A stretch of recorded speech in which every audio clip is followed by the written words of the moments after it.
الحمد لله رب العالمين الصلاة والسلام على خاتم النبيين وعلى آله وصحبه أجمعين أما بعد فأعوذ بالله من الشيطان الرجيم بسم الله الرحمن الرحيم قال الله تعالى في سورة إبراهيم وأنذر الناس يوم يأتيهم العذاب فيقول الذين ظلموا ربنا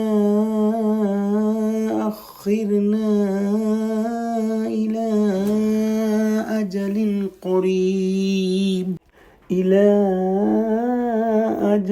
قريب نجب دعوتك ونتبع الرسل أولم تكونوا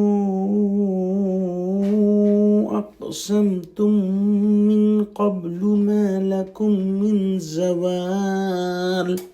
ترجمہ: اور لوگوں کو اس دن سے آگاہ کر دو جب ان پر عذاب آ جائے گا، تب ظالم لوگ کہیں گے کہ اے پروردگار ہمیں تھوڑی سی مہلت عطا کر تاکہ تیری دعوت توحید قبول کریں اور تیرے پیغمبروں کے پیچھے چلیں۔ تو جواب ملے گا، کیا تم پہلے قسمیں نہیں کھایا کرتے تھے کہ تم کو اس حال سے جس میں تم ہو زوال اور قیامت کو حساب اعمال نہیں ہوگا؟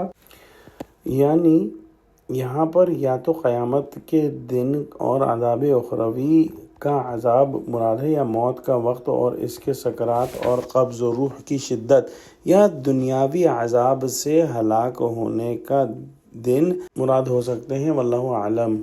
اگر تو یہ کہنا دنیا میں عذاب یا موت کی شدت دیکھ کر ہو تب تو مطلب ظاہر ہے کہ ابھی چند روز کی ہم کو اور مہلت دیجیے، ہم وعدہ کرتے ہیں کہ آئندہ اپنا رویہ درست کر لیں گے، یعنی حق کی دعوت کو قبول کر کے انبیاء کی پیروی اختیار کریں گے۔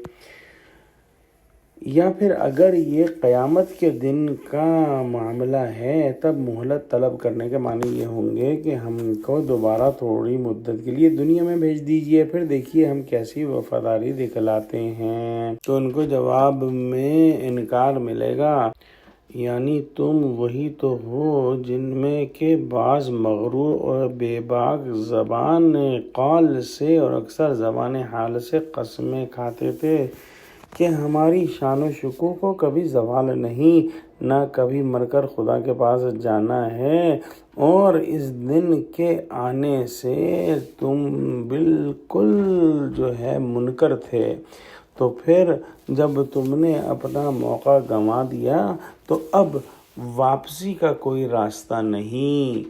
دعا کرتے ہیں کہ اللہ سبحانہ وتعالی ہم کو قرآن کا فہم عطا فرما، ہم کو سچوں سے جوڑے اور ہماری بصیرت کی آنکھوں کو ابھی کھول دے تاکہ ہم اس دن کے آنے سے پہلے اپنا معاملہ درست کر لیں۔ آمین۔ یا اللہ مسلمانوں کی مدد فرما، یا اللہ مسلمانوں کو متحد فرما، یا اللہ غزہ کے مسلمانوں کی مدد فرما۔ آمین۔ وآخر دعوانا الحمد للہ رب العالمین۔ والسلام علیکم ورحمۃ اللہ وبرکاتہ۔